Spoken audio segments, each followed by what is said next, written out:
안녕하십니까, 이태현입니다. 이런 말이 있습니다. 중공이 개입하는 일은 결국은 망가진다. 이 표현은 결코 과장이 아닙니다.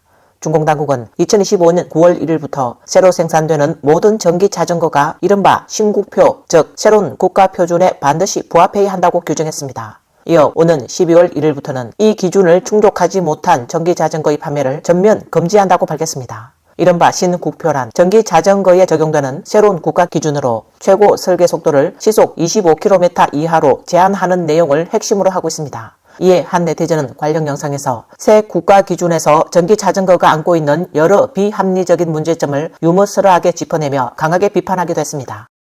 좋은 소식입니다. 12월 1일부터는 신국표 전기자전거만 구매하실 수 있습니다. 이번에 출시된 신국표 전기자전거는 일반 자전거보다 빠르다는 전기자전거의 장점을 성공적으로 억제한 제품입니다. 이제 속도가 시속 25km를 넘으면 전원이 자동으로 차단됩니다. 하지만 아이러니하게도 2024년 전기자전거 사고 중 과속으로 인한 사고는 2%도 되지 않아요. 예전에는 회사까지 20분이면 충분했는데 이제는 최소 30분은 일찍 나가야 합니다. 급할 때는 차라리 일반 자전거 타는 게 더 낫습니다.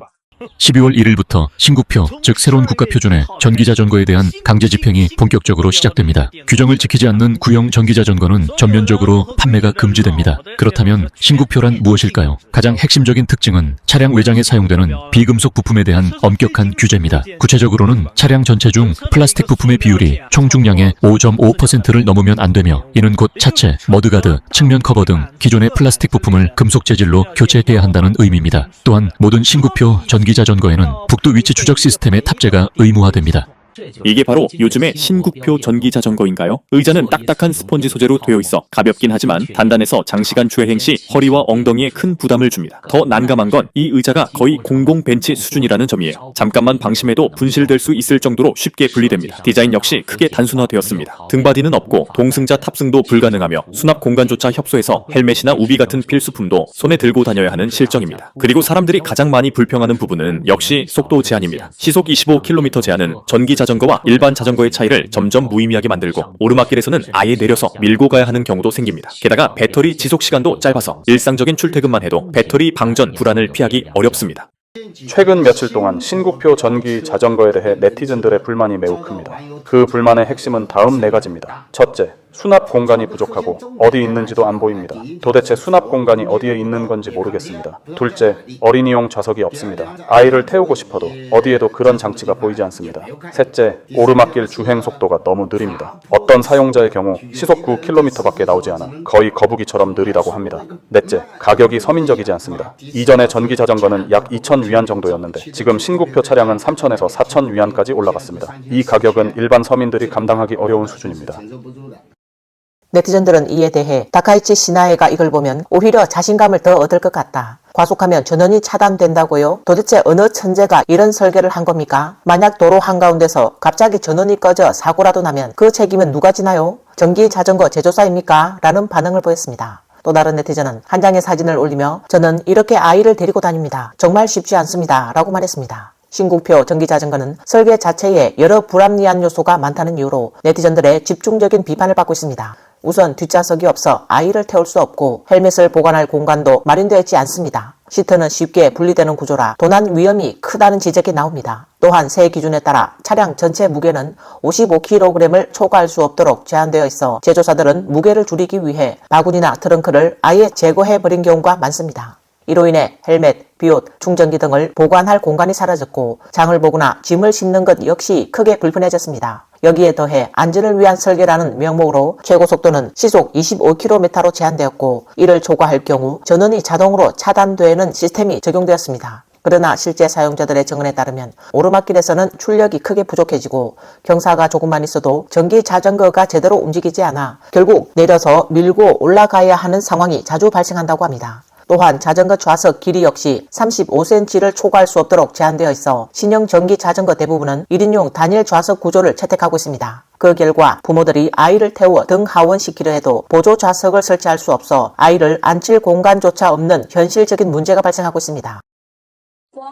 당신들은 안전 성능만 고려하고 정작 실용성은 전혀 고려하지 않았어요. 이 좌석 말인데요. 저희처럼 아이가 둘 있는 가정에겐 정말 불친절합니다. 뒷좌석엔 아이가 앉을 수 있는 공간조차 없고 개인적으로는 등받이가 없으면 전혀 안전하다는 느낌이 들지 않아요. 수납 공간도 전혀 없어요. 비라도 오면 우비를 챙겨야 하고 교통경찰은 헬멧 착용하라고 하고 충전기도 매번 들고 다녀야 하는데 이런 필수품들을 넣어둘 공간이 단 하나도 없습니다. 영상 속 자막은 더 가슴 아픕니다. 둘째는커녕 첫째도 못 태운다. 이거 보세요. 좌석이 그냥 들립니다. 고정도 제대로 안 돼 있어요. 그리고 배터리함도 한번 보여드릴게요. 안에 들어있는 건 작은 납사한 배터리 4개뿐이에요. 이걸로 과연 20km나 갈 수 있을지 모르겠네요. 솔직히 너무 불안해요. 이거 무슨 재질이에요? 발포 고무요. 네? 위에 있는 좌석 방석은 그냥 들 수 있어요. 아침에 타고 나가면 저녁에 돌아올 땐 방석이 없어졌을 수도 있다니까요. 보러 오는 손님들은 있어요. 이런 제품을 사실 마음은 있나요? 내가 물어볼게요. 이 오토바이에 수납 공간 같은 건 있어요? 당신 눈으로 딱 보면 수납 공간이 있는지 없는지 알겠죠? 그냥 자기가 메고 다녀야 해요. 뒤에 가방 하나 메고 헬멧이랑 우비 같은 것도 다 거기 넣고 다녀야 해요. 이 판매자의 유쾌하면서도 씁쓸한 설명에 네티즌들은 잇따라 재치 있는 댓글을 남겼습니다. 이제는 판매자조차 이 상품의 장점을 찾지 못하는 지경에 이르렀다. 판매자 본인도 팔고 싶어 하지 않는 물건은 처음 본다. 사장님 표정이 딱 어차피 안 팔릴 거잖아 라는 느낌이다. 이미 충분히 힘든데 더 힘들 수 있냐고요 라는 반응이 이어졌습니다. 또 다른 판매자는 답답한 심정을 감추지 못하며 이렇게 하소연했습니다. 이걸 보고 국민들이 도대체 어떻게 구매하겠습니까? 제가 전기 자전거를 팔아온 지 28년인데 이번 모델은 정말 표현할 말이 없습니다. 도대체 누가 이런 전기 자전거를 만든 겁니까? 이런 설정으로 제품이 나올 수 있는 건지 이해가 안 됩니다. 기계를 설계했다면 적어도 서민들이 실제로 필요로 하는 문제부터 해결해 줘야 하는 것 아닙니까? 만약 제가 소비자 입장이었다면 이런 전기 자전거는 절대 사지 않을 겁니다. 차라리 돈을 조금 더 보태서 자전거를 사겠어요 라고 말했습니다. 한편 일부 네티즌들은 신국표 전기 자전거의 심각한 수납 문제를 풍자한 패러디 영상을 제작해 공유하며 웃지 못할 현실을 유머로 풀어내고 있습니다. 현장 판매자들의 체념 섞인 반응과 네티즌들의 냉소적인 풍자가 맞물리면서 신국표 전기 자전거를 둘러싼 논란은 더욱 확산되는 모습입니다.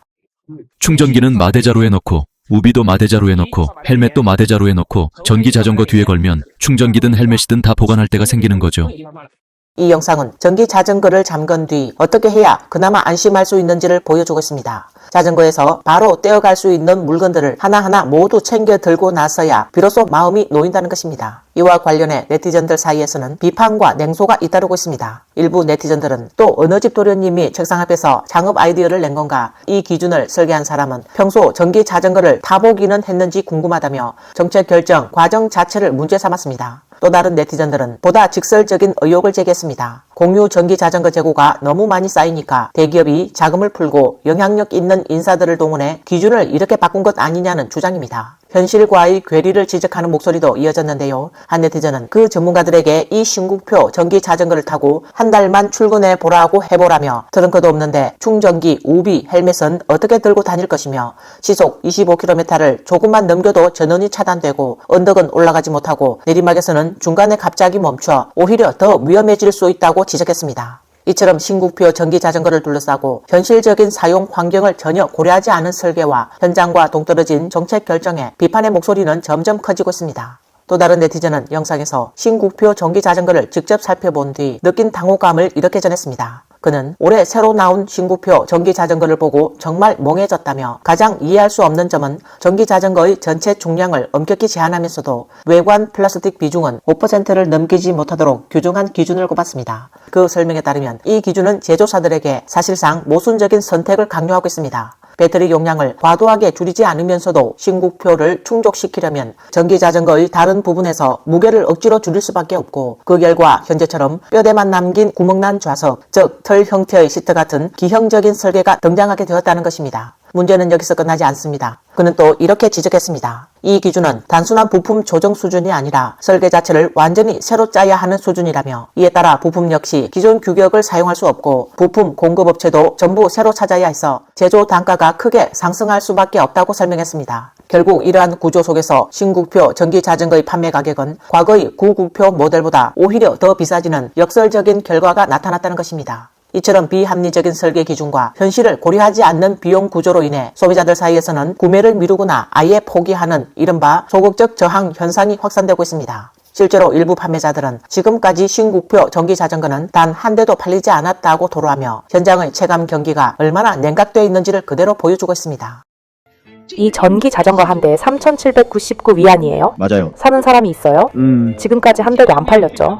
신국표 전기자전거를 둘러싼 불만은 가격 문제에서도 거세게 터져 나오고 있습니다. 네티즌들은 온라인에서 다음과 같은 반응을 쏟아냈습니다. 한 네티즌은 3,799위안? 도대체 누가 이런 가격을 정한 거냐며 신국표라는 세 글자가 그렇게 비싼 거냐고 반문했습니다. 그는 이어 내가 보기엔 의 전기자전거는 379위안 정도가 적정가라며 배터리 4개에 100위안, 프레임이 100위안 조금 넘고 타이어와 전선 같은 부품이 100위안 남짓일 텐데 이게 어떻게 3,799위안이 되느냐고 꼬집었습니다. 또 다른 네티즌은 우리 같은 출퇴근 직장인들도 좀 고려해달라며 빠르고 편해서 전기자전거를 타는 건데 이렇게 느리고 불편해지면 탈 이유가 없다고 말했습니다. 일부는 아예 체념한 반응을 보였습니다. 차라리 예전처럼 일반 자전거를 타는 게 낫겠다. 사람도 태울 수 있고 짐도 실을 수 있고 운동도 되지 않느냐는 반응도 나왔습니다. 현장의 자영업자들 역시 직격탄을 맞고 있습니다. 한 자전거 매장 주인은 예전 구형 구표 전기 자전거는 하루 평균 10대에서 20대씩 팔렸고 장사가 잘 될 때는 하루 30대 이상 나가기도 했습니다. 그런데 신국표가 정식 시행된 이후로는 판매량이 말 그대로 완전히 무너졌습니다. 라고 말했습니다. 항저우의 한 자전거 가게 주인도 비슷한 어려움을 토로했습니다. 그는 몇몇 소비자들은 아예 구매했다가 다시 반품하러 왔다며 타면 탈수록 점점 느려진다고 하더라 라고 전했습니다. 특히 출퇴근 시간에 쫓기는 젊은 직장인들의 반발이 컸다고 합니다. 이 가게 주인은 출근 시간에 맞춰 움직여야 하는 사람들은 도저히 못한다. 젊은 사람들은 특히 적응을 못한다 라고 말하며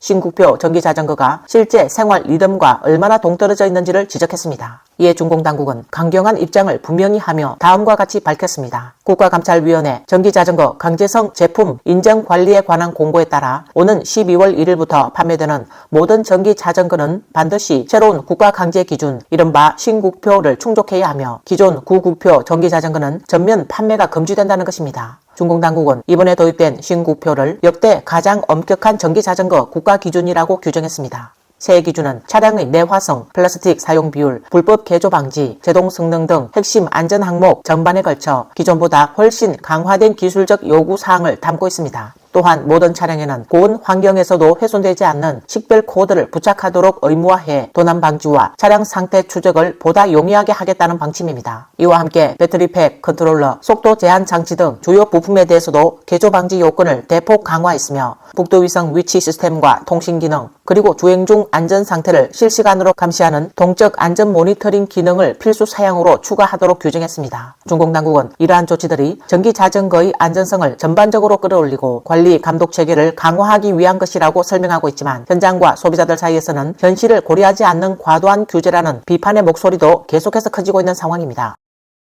요즘 새 국가 표준 전기 자전거에는 아주 강력한 기능이 하나 더 추가됐습니다. 바로 모든 차량에 북두 위치 추적 기능이 기본으로 탑재됐다는 점인데요. 만약 어느 날 자전거를 잃어버리거나 위치를 찾지 못하게 되더라도 내부에 연동된 미니 프로그램을 통해 실시간으로 위치 확인이 가능해져 자전거의 도난 방지 및 안전성이 한층 강화되었습니다.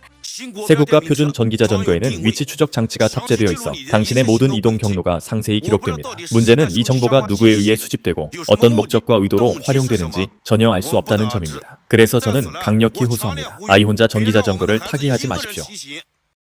중공당국이 자랑스럽게 내세우는 이 북두 위치 추적 기능에 대해 해당 블로그는 전혀 신뢰하지 않는다는 반응을 보였습니다. 그는 도난 방지를 위해 도입했다고들 하지만 내기해도 좋아요. 조금만 지나면 당신 자전거는 똑같이 도둑맞고 똑같이 못 찾게 될 겁니다. 라고 말했습니다. 이건 그 블로그의 대담한 추측이지만 실제로 어떤 사람은 북두 위치 추적 장치를 직접 분류해 봤는데 자전거는 여전히 정상적으로 작동했다고 합니다. 속도가 시속 25km를 초과하면 삐삐하는 경고음이 납니다. 지금 제가 열쇠를 껐고요. 이게 바로 이른바 핸드쉐이크 모듈이고 여기에 있는 게 바로 북두사지 위치 추적 장치입니다. 지금부터 이 사지 위치 장치를 뽑아볼게요. 어떤 반응이 나오는지 한번 보죠. 지금 장치를 분리했습니다. 전원이 꺼진 상태고요. 다시 열쇠를 켜고 브레이크를 밟은 다음 피단을 해제해 보겠습니다. 결과는 여전히 주행이 가능합니다. 이 남성은 이어서 핸드쉐이크 모듈과 도난 방지 장치까지 차례로 분리하는 과정을 직접 보여주었습니다. 그 결과 이 세 가지 핵심 장치를 모두 제거했음에도 불구하고 전기자전거는 여전히 아무 문제 없이 정상 주행이 가능했다고 전했습니다. 이는 곧 중공당국이 강제 도입한 신국표 전기자전거의 도난 방지 시스템이 실제로는 제대로 작동하지 않고 있다는 점을 단적으로 보여주는 사례로 해석됩니다. 이 영상이 공개되자 네티즌들의 반응도 즉각 쏟아졌습니다. 컨트롤러만 바꾸면 속도 제한도 바로 풀리더라. 사람도 제대로 못 찾는 판에 위치 추적이 무슨 소용이냐. 하물며 전기자전거는 오죽하겠냐. 판매점 사장이 그러던데 자전거 뒤쪽 선 하나만 잘라도 속도 제한이 사라진다더라. 이 같은 반응들은 신국표 전기자전거가 내세우는 안전과 도난 방지라는 명분이 현장에서는 거의 설득력을 갖지 못하고 있다는 점을 보여줍니다. 결국 중공 당국이 강경하게 밀어붙이고 있는 신국표 전기자전거 정책은 현실에서는 소비자들의 환영을 받지 못하고 있습니다. 오히려 많은 이용자들은 이전에 구구표 전기자전거를 그리워하고 있으며 해당 블로그 역시 이러한 현실을 반영해 기존 사용자들을 위한 나름의 우회 방법과 대안을 소개하고 있다고 전했습니다. 지금 시중에 나와 있는 모든 신국표 전기자전거는 그냥 산업 쓰레기예요. 그냥 당신한테서 4천 위안을 뜯어갈 수도 있었을 텐데 굳이 그 돈을 주고 쓰레기를 하나 안겨줍니다. 정말 너무 훌륭하죠. 지금 전기자전거 시장에 국가표준 모델이 아직 좀 남아있을 때 어서 중고 플랫폼에서 하나 건지는 걸 추천합니다. 당신 4천 위안이면 뭘 살 수 있을까요? 4천 위안이 안 들어도 3천 위안대만 있어도 예를 들어 나인봇 MG 믹스, LV위엔의 S70이나 S9금, 타이링의 창궁 적토 이런 좋은 모델들을 중고로 충분히 구할 수 있어요. 또 하나 결코 간과할 수 없는 문제는 바로 신국표 전기자전거에 적용된 시속 25km 제한입니다. 이 속도 제한은 현재 신국표 전기자전거가 안고 있는 가장 치명적인 약점으로 지적되고 있습니다. 현장에서 일하는 많은 배달기사들은 속도가 너무 느려 일을 할 수가 없다며 공개적으로 불만을 토로하고 있으며 일부 기사들은 아예 전기자전거 대신 일반 자전거를 선택해 배달에 나서는 상황까지 벌어지고 있습니다. 실제 상해 시내 한복판에서 촬영된 한 영상은 이러한 현실을 단적으로 보여줍니다. 한 이용자가 신국표 전기자전거를 타고 시속 23km를 주행하고 있었는데 바로 옆에서는 일반 자전거를 탄 배달원이 거의 같은 속도로 달리고 있었습니다. 두 차량 사이에는 체감할 만한 속도 차이가 거의 없었습니다. 이 장면을 지켜보던 영상 촬영자는 이건 정말 묘할 정도로 비현실적인 장면이고 마치 마법을 보는 것 같다며 놀라움을 감추지 못했습니다. 전기 동력을 사용하는 전기자전거가 인력으로 배달을 밟는 일반 자전거와 속도에서 별다른 차이를 보이지 않는 상황. 이 자체가 신국표 전기자전거 정책이 현실의 노동 환경과 얼마나 동떨어져 있는지를 보여주는 상징적인 장면이라 할 수 있습니다. 한 배달기사는 참다 못해 신국표 전기자전거를 만든 전문가들을 향해 영상으로 비판을 쏟아냈습니다.